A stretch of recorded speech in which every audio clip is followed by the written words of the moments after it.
Oke, assalamualaikum warahmatullahi wabarakatuh. Selamat pagi, saudara-saudara sekalian.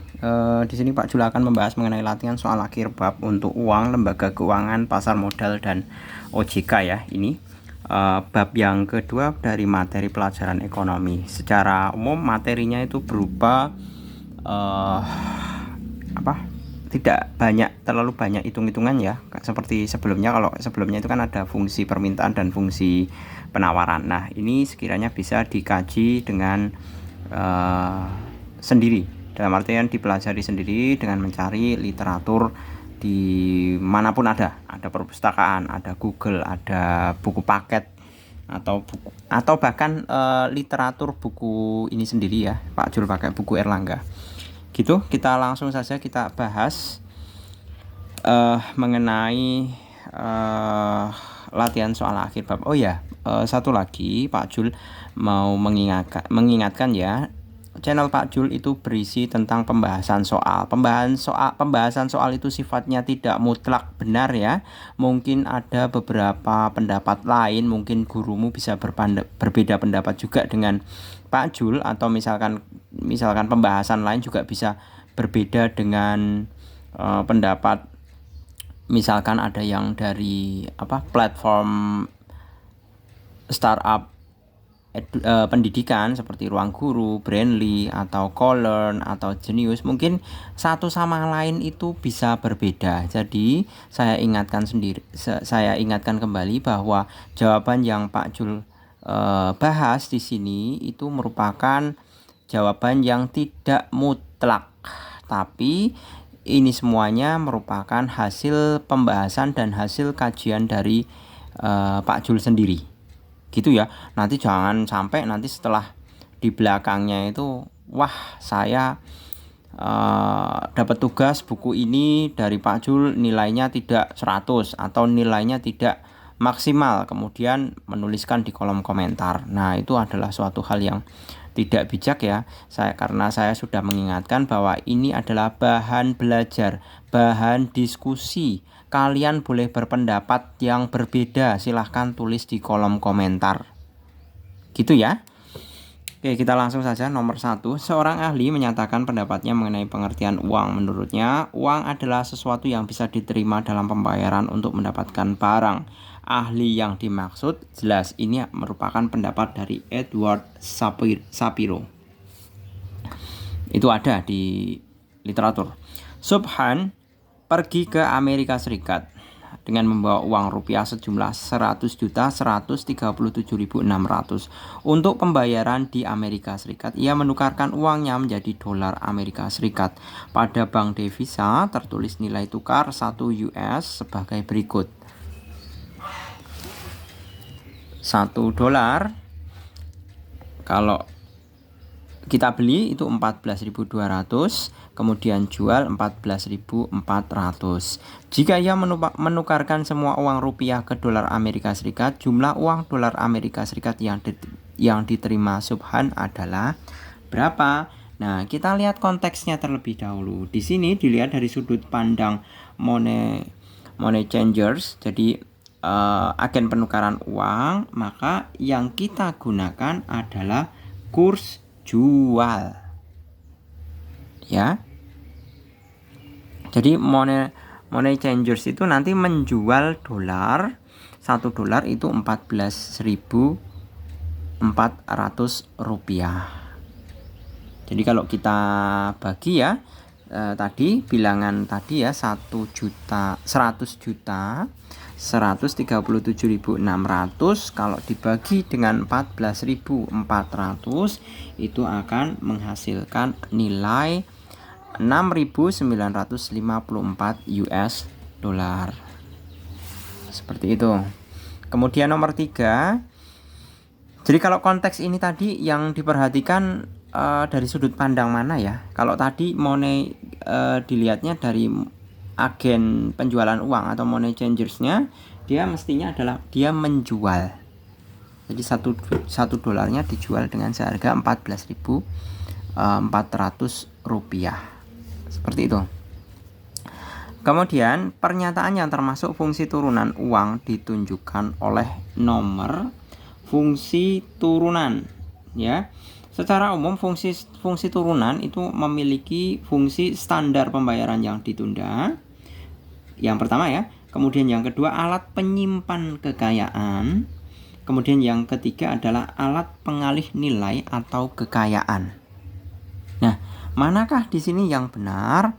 Mirna membeli sepatu seharga 500.000. Nah, ini bukan fungsi turunan ini. Amir akan mendapatkan gaji setelah ia bekerja selama sebulan di perusahaan. Nah, ini turunan. Standar pembayaran yang ditunda. Kemudian Sudarno menyimpan uang untuk kebutuhan masa yang akan datang. Iya bukan nih?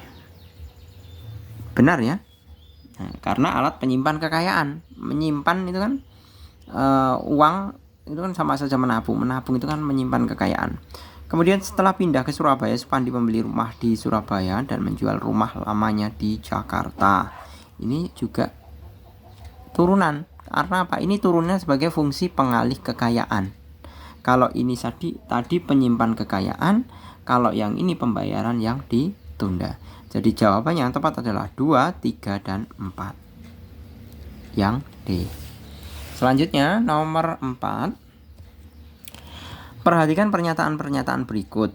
Pernyataan terkait fungsi bank sentral ditunjukkan oleh nomor bank sentral lo ya, bukan bank umum. Membuat kebijakan moneter dan melaksanakan moneter itu maksudnya keuangan. Itu jelas benar. Menghimpun dana dari masyarakat itu bank umum. Mengusahakan kelancaran sistem pembayaran itu bank sentral. Menyalurkan dana ke masyarakat itu bank umum. Menjaga kelancaran kurs itu bank sentral. Jadi jawabannya yang tepat adalah 1, 3, dan 5. Ada enggak coba? 1, 3, dan 5. 1, 3, dan 5 yang C ya. Kita lanjutkan nomor 5. Perhatikan pernyataan-pernyataan berikut. Mencapai pertumbuhan ekonomi yang tinggi dan berkesinambungan, penggunaan keuangan yang tinggi, stabilitas harga, memberi pinjaman pada pemerintah, penggunaan tenaga kerja yang tinggi. Samuelson menyatakan bank sentral memiliki sejumlah tujuan dalam menjalankan kebijakan moneter sesuai dengan tujuan ekonomi makro. Pernyataan yang tepat terkait tujuan-tujuan tersebut ditunjukkan oleh nomor berapa ini? Kebijakan moneter ya. Mencapai pertumbuhan ekonomi yang tinggi itu benar. Penggunaan keuangan yang tinggi, benar atau salah kira-kira? Bukan ya. Stabilitas harga itu juga benar. Memberi pinjaman pada pemerintah itu bukan ya. Bukan. Penggunaan tenaga kerja yang tinggi. Jadi kalau kebijakan ekonomi makro itu kan maksudnya ruang lingkupnya luas ya, makro. Jadi itu levelnya udah skala skop nasional. Jadi macam pertumbuhan ekonomi, kemudian laju inflasi, kemudian stabilitas harga sembako. Nah, itu adalah urusan-urusan ekonomi makro, bukan ekonomi mikro. Kalau ekonomi mikro itu maksudnya ekonomi rumah tangga. Jadi kayak macam rumah tangga di rumah, kemudian rumah tangga perusahaan. Nah, itu ekonomi mikro. Jadi kelihatan sekali ya antara mikro dengan makro. Jadi ini tadi jawabannya adalah 1, 3, dan 5 yang C. Kemudian nomor 6. Perhatikan kegiatan-kegiatan berikut. Menghimpun dana dalam bentuk simpanan, menyalurkan pembiayaan bagi hasil berdasarkan mudharabah, melakukan kegiatan usaha jual beli saham, melakukan penyertaan modal, melakukan kegiatan usaha perasuransian. Nah, kegiatan usaha yang tidak boleh dilakukan oleh bank umum syariah, diingat ini bank umum syariah ya, ditunjukkan oleh nomor yang tentu menghimpun dana dalam bentuk simpanan itu boleh. Ini merupakan tugas bank umum, semua bank umum. Kalau ini kan bank umum syariah ya tentu juga boleh. Menyalurkan pembiayaan bagi hasil berdasarkan mudharabah, ini juga tugas umum bank syariah. Melakukan kegiatan usaha jual beli itu bukan dilarang malahan. Melakukan penyertaan modal itu juga dilarang. Melakukan kegiatan usaha asuransi itu juga dilarang. Jadi jawaban yang tepat adalah 3, 4, dan 5 yang E.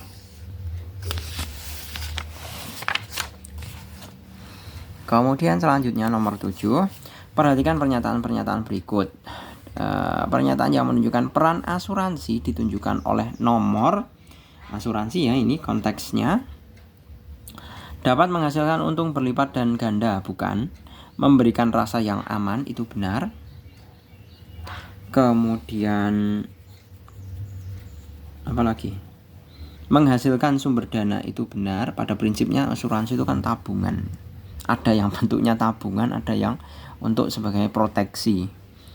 Kemudian mendorong pertumbuhan ekonomi, ya itu benar.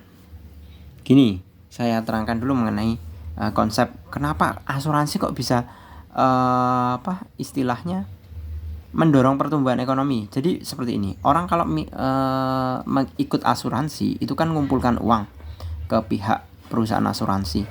Dia mengumpulkan uang. Nah, uang-uang yang terkumpul oleh perusahaan asuransi itu kemudian diinvestasikan ke perusahaan lain dalam rangka apa? Dalam rangka untuk mencari keuntungan lagi. Seperti itu. Nah, karena apa? Kenapa perusahaan asuransi itu dari hasil dana yang dikumpulkan itu ditanamkan ke perusahaan lain? Karena kalau konteksnya seperti ini, misalkan asuransi jiwa, kita bayar premi tiap bulan. Misalkan tiap bulan kita bayar, ada yang 25.000, ada yang 50.000. Nah, sifat dari asuransi jiwa itu kan hanya bisa diklaim manakala si pemegang polis itu kan meninggal dunia. Nah, kalau tidak meninggal dunia itu kan otomatis si yang punya asuransi itu kan bayar terus. Nah, kalau dibayar terus ke perusahaan asuransi kan nggak mungkin kan cuma didiamkan aja. Ya pasti uangnya itu nanti diputar ke perusahaan lain. Nah, dengan adanya investasi dari perusahaan asuransi untuk diputar agar mendapatkan laba, nah itu akan mengakibatkan adanya pertumbuhan ekonomi. Nah, itu maksud dari perusahaan asuransi bisa mendorong pertumbuhan ekonomi. Jadi yang tepat adalah 2, 3, dan 4. 2, 3, dan 4 yang D. Selanjutnya nomor 8. Informasi terkait tujuan lembaga keuangan mikro. Ingat, kalau tadi makro ya, sekarang kalau keuangan mikro. Melakukan pemantauan kondisi keuangan itu bukan ya. Kondisi keuangan itu tugas OJK, tugas BI ini. Meningkatkan akses pendanaan skala mikro. Nah, ini benar. Mengumpulkan berbagai jenis informasi terkait sektor keuangan, itu juga bukan. Membantu peningkatan pemberdayaan ekonomi dan produktivitas masyarakat, itu benar. Membantu peningkatan pendapatan dan kesejahteraan masyarakat, itu juga benar. Jadi jawabannya adalah 2, 4, dan 5. 2, 4, dan 5. Diingat kalau mikro itu lebih konteksnya ke usaha kecil menengah ke bawah. Jadi kayak toko kelontong, warung, minimarket, kemudian angkringan. Kalau di Jawa Tengah itu ada angkringan ya. Kalau di warung lesehan, kemudian intinya yang berkutat dengan modal yang kecil. Biasanya permodalannya kalau UMKM atau usaha menengah kecil, usaha mikro kecil menengah ke bawah itu usaha yang dengan modal di bawah 1 miliar kalau nggak salah. Pedagang kaki lima, nah itu semuanya mikro. Nah, kehebatannya mikro itu apa? Usaha mikro walaupun kecil itu tahan banting. Ya. Ada krisis apapun juga, kalau usaha mikro itu tahan banting. Jadi benar-benar anti krisis. Indonesia beberapa kali mengalami krisis ya, seperti tahun 1998. Itu saya ingat betul, Pak Jul masih kelas 6 SD. Itu krisis ya. Krisis moneter istilahnya. Nah, itu yang membuat bertahan apa? Unit usaha mikro, ya warung-warung kecil itu. Warung kecil, warung kelontong, pedagang kaki lima, pedagang pasar. Itu tidak pernah kena krisis. Tapi kalau usaha-usaha yang skalanya nasional, wah itu rawan krisis itu. Sekali hantam krisis, bangkrut, langsung besok tutup, PHK. Itu kalau yang perusahaan-perusahaan yang skala nasional. Makanya kekuatan ekonomi Indonesia itu sebenarnya berada pada usaha-usaha mikronya. Di sini berikut informasi terkait pasar modal. Di sini ada prolongasi saham, obligasi, pinjaman on demand, on call, right issue. Informasi yang menunjukkan produk pasar modal adalah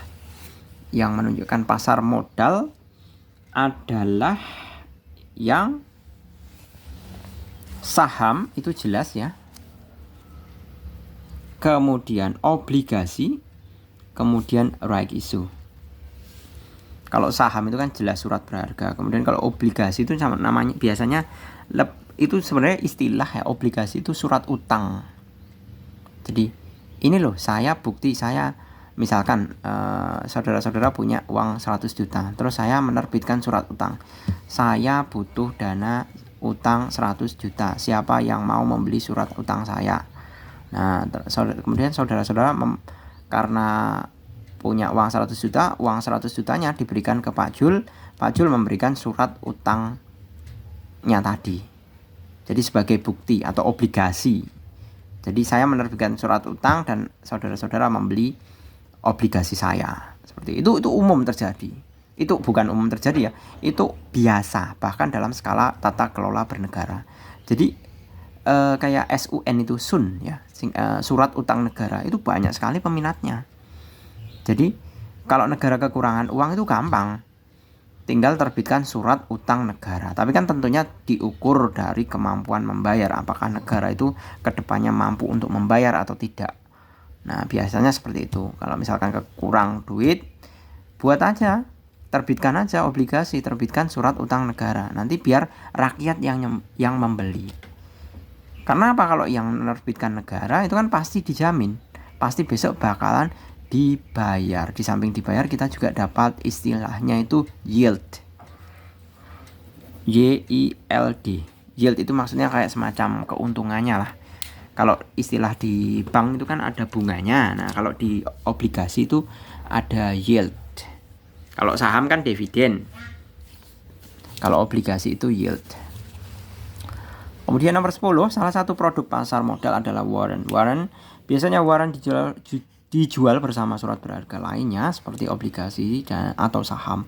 Tujuan penerbitan warrant adalah agar tentu warrant kayak semacam garansinya gitu loh. Jadi apa ini tujuannya? Tujuannya adalah agar investor tertarik membeli saham atau obligasi. Maka ada warrantnya. Seperti itu. Atau kayak semacam istilahnya garansi gitu.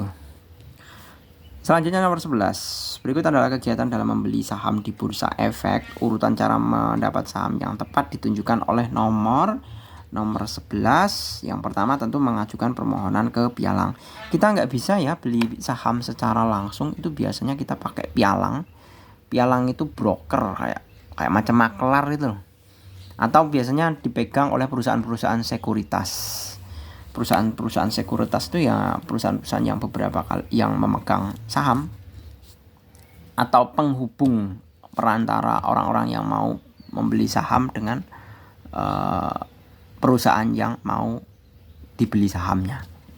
Jadi kayak macam broker, perantara lah, pihak ketiga atau calo kalau istilahnya. Itu biasanya pialang. Kemudian selanjutnya adalah memesan saham obligasi ya, tentunya.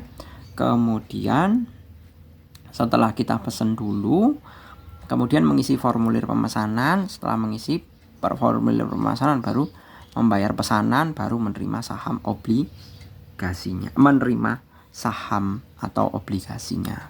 2. Jadi jawaban yang tepat adalah yang C. Oke, selanjutnya nomor 12 ya, perdagangan saham di bursa efek dapat mendapatkan keuntungan atau kerugian. Keuntungan atas jual beli saham disebut cut loss ya biasanya. Cut loss. Biasanya capital, kalau keuntungan itu capital gain, kalau kerugian itu capital loss. Ya. Capital gain, capital loss. Dividen itu laba dari saham. Kalau kupon itu biasanya kayak macam obligasi. Obligasi itu juga kadang-kadang ada kuponnya. Bisa kupon, bisa yield istilahnya. Itu sama-sama itu istilahnya kayak semacam keuntungan atau bunga kalau dalam bank. Kemudian nomor 13, Otoritas Jasa Keuangan atau OJK dibentuk berdasarkan UU nomor 21 tahun 2011 tentang Otoritas Jasa Keuangan. Berdasarkan UU nomor 21 tahun 2011 tersebut, fungsi OJK adalah jelas banget ini. Di definisi awal ada menyelenggarakan sistem pengaturan dan pengawasan yang terintegrasi terhadap keseluruhan kegiatan di sektor jasa keuangan, ya. Jasa keuangan itu bukan hanya sebatas perbankan, ya. Jadi kayak macam fintech, kemudian asuransi, pegadaian, terus apa lagi? Yang pembiayaan kayak leasing itu loh. Kalau misalkan beli motor kredit, nah itu juga diawasi oleh OJK. Jadi segala macam yang sifatnya dalam hal tata kelola menggunakan keuangan, kemudian pembayarannya bisa berjangka atau tidak, nah itu melibatkan OJK. Nomor 14, OJK memiliki tugas-tugas tertentu. Berikut ini yang tidak termasuk tugas OJK adalah mengatur dan mengawasi kegiatan bank yang agar tidak membiayai kegiatan terorisme. Nah, ini tidak diawasi oleh OJK. Tidak sampai segitunya. Biasanya kalau kegiatan bank agar tidak membiayai kegiatan terorisme itu nanti biasanya tugasnya PPATK itu loh. PPATK itu yang menelusuri aliran dana dari rekening satu ke rekening yang lainnya. Jadi yang punya kemampuan menelusuri kemana larinya uang itu PPATK, bukan OJK. Gitu. Kemudian nomor 15, dalam melaksanakan tugasnya OJK berkoordinasi dengan Bank Indonesia dalam membuat peraturan pengawasan di bidang perbankan. Pernyataan berikut yang tidak termasuk dalam koordinasi OJK dan Bank Indonesia tersebut adalah menentukan calon gubernur bank. Nah, kalau yang namanya calon gubernur bank itu urusan duit level nasional satu negara itu enggak hanya sama OJK. Tapi ini levelnya udah masuk ke kerangka DPR ini.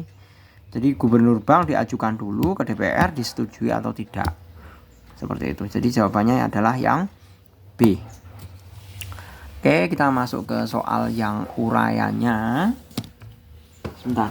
Lulu, ayo sini.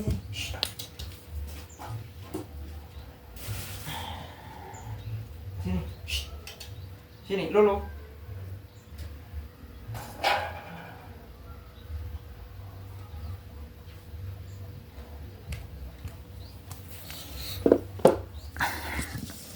Lulu itu nama kucing saya. Nama kucingnya Pak Jul namanya Lulu. Sebenarnya salah sih memberi namanya. Dulu istri saya ngotot dikiranya perempuan, terus dikasih nama Lulu. Wah, sampai besar ternyata kok ada alat kelamin jantannya. Wah, udah terlanjur dikasih nama Lulu, ya sudah. Sampai sekarang, sampai besar pun udah 4 atau 5 tahunan dipanggilnya ya tetap Lulu aja. Oke, di sini mulai ya yang nomor 1. Salah satu fungsi turunan uang adalah sebagai alat pengalih nilai atau kekayaan. Tuliskan dua contoh fungsi tersebut yang Anda temukan di lingkungan sekitar. Nah, ini contohnya sudah saya tuliskan ya, alat pengalih kekayaan. Misal contohnya membeli rumah di Surabaya dari rumah sebelumnya di Wonogiri. Jadi mula-mula saya punya rumah di Wonogiri. Kemudian saya mau saya pindah kerja di Surabaya. Kemudian saya beli di rumah di Surabaya. Nah, otomatis kan pasti ada pengalihan kekayaan. Jadi kekayaan orang di Wonogiri dialihkan ke Surabaya. Nah, ini tentunya nggak sama. Misalkan Wonogiri rumah seluas atau tanah seluas 5.000 meter persegi itu harganya cuman 300 juta. Nah, nanti kalau dibelikan rumah di Surabaya itu paling cuman dapat rumah tipe 36 ini nanti. Seperti itu. Nah, itu yang dimaksud dengan alat pengalih kekayaan. Kemudian menjual tanah di Provinsi Jawa Tengah. Jadi misalkan saya punya tanah di Jawa Tengah, kemudian saya jual, kemudian saya belikan lahan di Sumatera. Karena saya bukan transmigrasi ya. Kalau transmigrasi kan dikasih tanah sama pemerintah. Tapi kemudian saya membeli tanah di Sumatera. Nah, itu tentunya pasti dapat luas sekali. Jadi kalau hitung-hitungan, kalau masalah tanah itu, kalau tanah di Jawa sama tanah di Sumatera itu kan lebih mahal tanah di Jawa. Seperti itu. Kemudian nomor 2, mengapa uang kartal lebih diminati dan lebih banyak beredar di masyarakat dibandingkan uang giral? Itu contohnya dan jelaskan. Itu mudah sekali ya. Karena apa? Karena uang kartal itu secara umum memiliki kecenderungan dapat diterima di semua sistem pembayaran di Indonesia atau di masyarakat. Di bank diterima, mau beli di minimarket diterima, kemudian mau jajan di warung juga diterima, mau ke pasar tradisional juga diterima, seperti itu. Uang kartal itu uang kertas sama uang logam. Sedangkan kalau uang giral itu kan uang yang seperti bentuknya cek, saham, giro, bilet. Nah, seperti itu. Kalau perbedaannya dengan cek, biro, saham dan lain sebagainya itu kan belum tentu setiap anggota masyarakat itu mau. Misalkan saya mau beli pecel aja, pecel lele itu. Mau beli pecel lele harganya 10.000, dibayar pakai saham, mau ndak? Ndak mungkin mau. Karena apa? Karena pedagangnya kan kecenderungannya membutuhkan cash, uang cash, selalu uang cash, nggak mungkin saham. Kalau dibayar pakai saham nanti kalau mau belanja kan harus menguangkan lagi, seperti itu. Jadi logikanya kan seperti itu. Itulah kenapa uang kartal itu lebih diminati oleh banyak masyarakat. Kita lanjut nomor 3. Tuliskan fungsi bank sentral. Fungsi bank sentral adalah mengatur peredaran uang dan suku bunga dalam perekonomian, menjaga operasi dan kesehatan perbankan, menjaga pertumbuhan ekonomi, inflasi, dan kesejahteraan masyarakat secara keseluruhan. Nah, ini adalah fungsi dari bank sentral. Selanjutnya, tuliskan usaha dan fungsi bank perkreditan rakyat. Nah, bank perkreditan rakyat itu sebenarnya konsepnya sama ya dengan bank umum, cuman istilahnya yang membedakan antara bank perkreditan rakyat dengan bank umum itu hanyalah masalah modal. Ya, masalah modalnya saja. Jadi kalau bank umum, biasanya kalau bank umum itu kalau kategorinya berapa, modalnya berapa miliar gitu, itu bank umum. Kemudian kalau bank perkreditan rakyat tentunya lebih sedikit dari permodalan yang disyaratkan bank umum. Seperti itu. Jadi biasanya prosesnya seperti itu. Jadi misalkan pertama jadi bank rakyat dulu. Nanti kalau tumbuh seiring berjalannya waktu kan modalnya tambah tinggi. Nah, itu nanti tidak menutup kemungkinan BPR atau bank perkreditan rakyat itu nanti akan menjadi bank umum. Seperti itu. Istilahnya naik kelas gitu loh. Bank naik kelas dari bank rakyat BPR jadi bank umum. Fungsinya malah belum saya jawab ya. Jadi bank perkreditan rakyat memiliki usaha dan fungsi sebagai berikut: menerima simpanan dari masyarakat hanya dalam bentuk tabungan, deposito berjangka, atau bentuk lainnya dan memberikan pinjaman ke masyarakat. Ini adalah usaha dan fungsi bank perkreditan rakyat atau biasa dikatakan sebagai BPR. Kemudian nomor 5, tuliskan unsur-unsur lembaga pembiayaan. Unsur-unsur lembaga pembiayaan adalah badan usaha, kegiatan pembiayaan, kemudian penyediaan dana, kemudian barang modal, tidak menarik dana secara langsung, dan masyarakat. Ini adalah unsur-unsur yang ada di dalam lembaga pembiayaan. Ini kalau maksud barang modal itu biasanya barang yang nanti bisa diwujudkan sebagai modal. Jadi biasanya kalau ini cenderungnya ke leasing itu loh. Jadi kamu beli sana, barang di sana, terus nanti kamu bayarnya ke saya. Nah, itu yang dinamakan dengan lembaga pembiayaan. Kemudian nomor 6, tuliskan tujuan lembaga keuangan mikro. Tujuan LKM itu lembaga keuangan mikro ya, lembaga keuangan mikro. Yang pertama, meningkatkan akses pendanaan skala mikro. Kedua, membantu peningkatan pemberdayaan ekonomi dan produktivitas masyarakat. Kemudian, membantu peningkatan pendapatan dan kesejahteraan masyarakat, terutama masyarakat miskin atau berpenghasilan rendah. Itu merupakan tujuan dari lembaga keuangan mikro. Selanjutnya nomor 7, tuliskan pengertian capital gain dan capital loss dalam investasi saham. Apabila Anda pemegang saham sebuah perusahaan sebanyak 100.000 saham. Berikan contoh capital gain dan capital loss dari saham tersebut. Jadi misalkan gini, capital gain itu keuntungan yang kita peroleh dari saham yang kita beli. Contohnya seperti ini. Awal mula saya membeli 100.000 saham seharga Rp100. Seiring dengan berjalannya waktu, saya butuh duit. Nah, suatu saat harga sahamnya ternyata Rp110. Nah, maka kalau tadi awal saya belinya Rp100, kemudian saat saya mau menjual ternyata harga sahamnya menjadi Rp110, kan tentu saya punya keuntungan. Atau istilahnya capital gain ini. Capital gainnya adalah Rp110 dikurangi Rp100 dikalikan dengan jumlah sahamnya atau jumlah asetnya. Ini tergantung ya.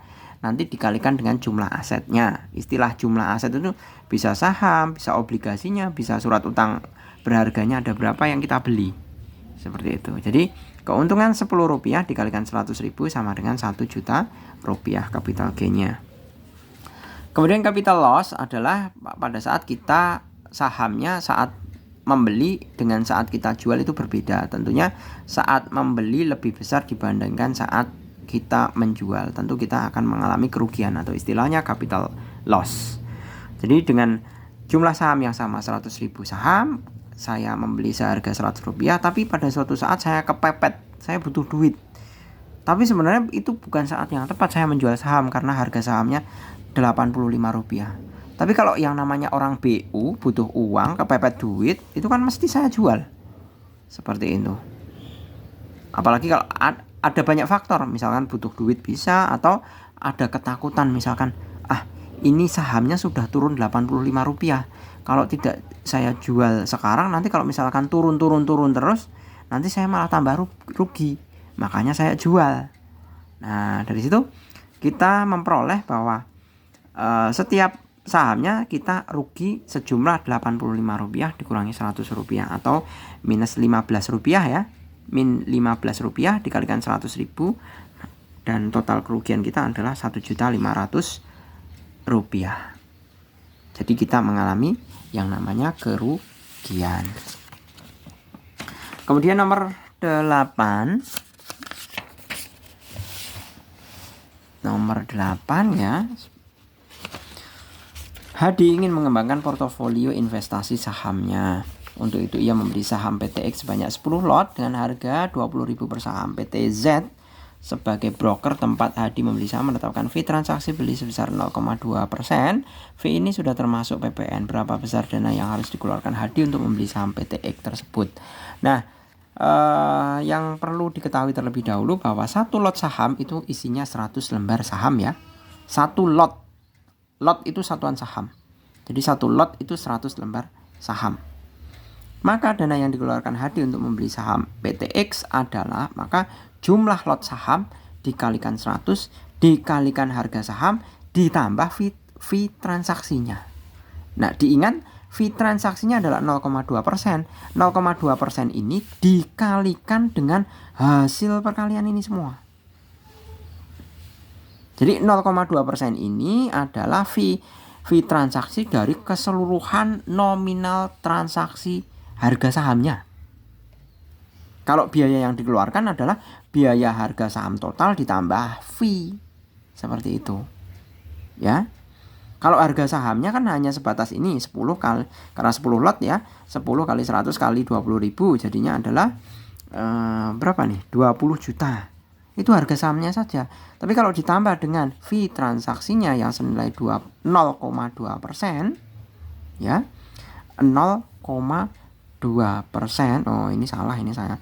Mestinya 4 ya, ini 40.000 ya. Oh, Pak Jul aja masih salah ini.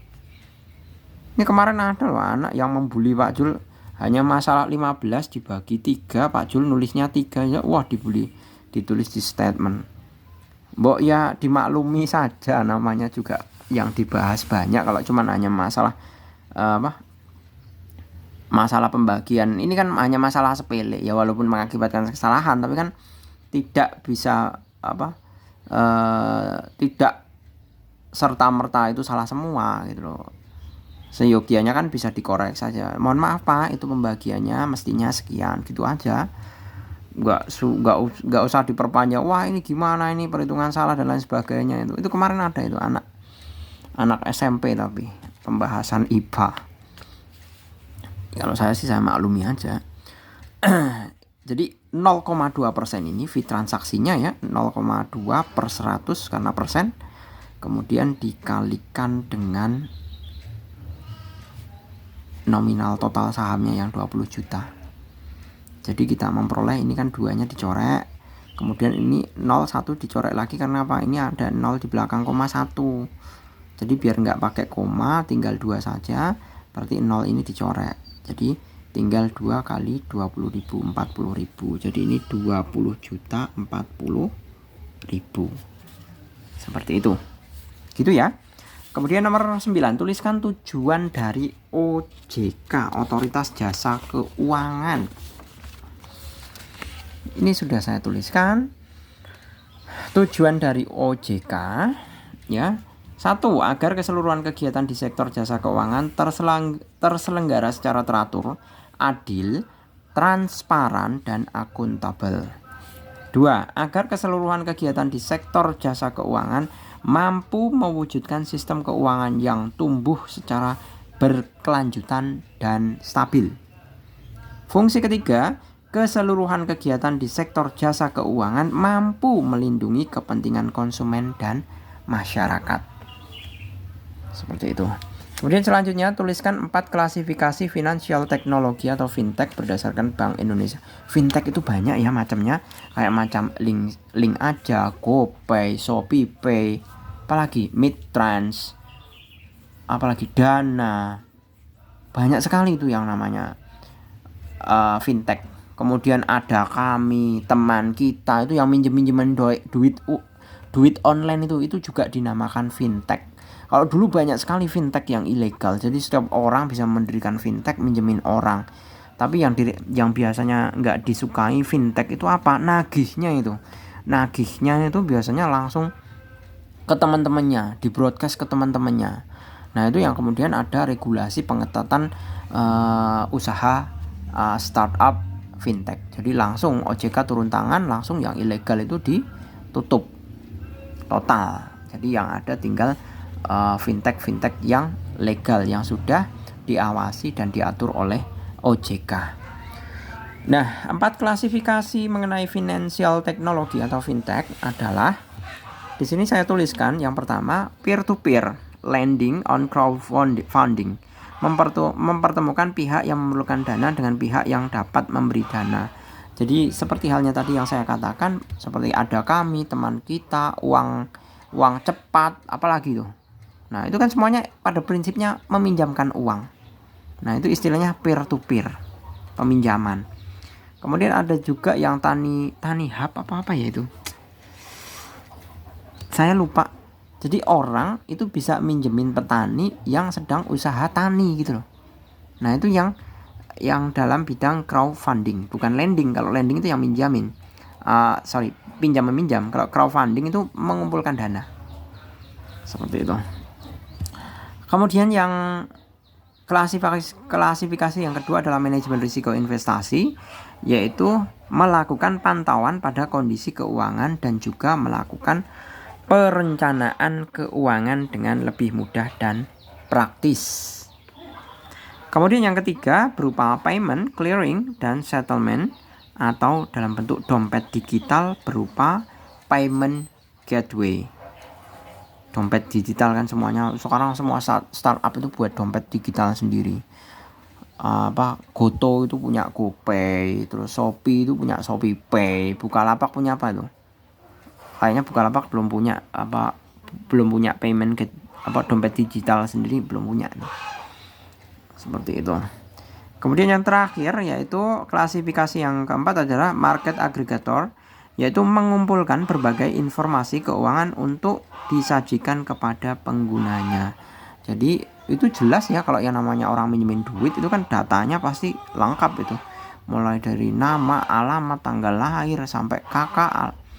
Nah karena apa, semuanya kan terkoneksi antara jaringan yang satu dengan jaringan yang lainnya. Jadi kalau misalkan yang pinjam ini ternyata punya BI check-nya buruk, BI checking itu misalnya gini,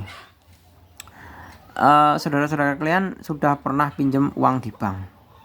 Nah ternyata nunggak atau istilahnya kredit macet ya beberapa kali dan belum diselesaikan. Nah itu nanti otomatis nilai NIK-nya atau nomor induk kependudukannya, NIK yang ada di KTP itu loh.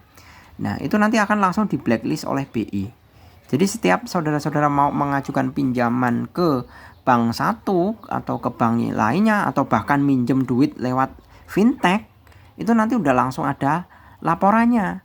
Laporannya apa? Bahwa nama si A ini sudah hitam, dalam artian punya riwayat kredit yang tidak baik. Seperti itu. Jadi itu kegunaan mengumpulkan berbagai informasi. Informasi ini kan salah satunya adalah data. Data itu yang nanti digunakan untuk analisa, baik untuk pihak perbankan atau pihak fintech mau minjemin lagi atau tidak. Karena apa? Resiko bank atau resiko fintech meminjamin orang itu pasti ada resiko kredit macetnya atau ada resiko gagal bayarnya, itu mesti ada. Nah itu yang mestinya harus di manage atau diminimalisir oleh pihak perbankan. Itulah kegunaan analisa data ataupun riwayat kredit peminjaman. Seperti itu. Oke gitu ya. Saya rasa cukup penjelasannya untuk latihan akhir bab. Nanti kalau sempat nanti saya buatkan mengenai ringkasan, gimana cara mengingat ringkasan dari materi yang segitu banyaknya, yang biasanya itu kan paling malas karena kalau suruh baca, jangan kan baca buku, membuka buku aja jarang, ya kan. Tapi kalau yang namanya nyekrol HP, lihat TikTok, lihat Instagram dan lain sebagainya itu berjam-jam itu kan mesti kalian betah. Oke gitu ya. Saya akhiri, semoga bermanfaat. Terima kasih. Assalamualaikum warahmatullahi wabarakatuh.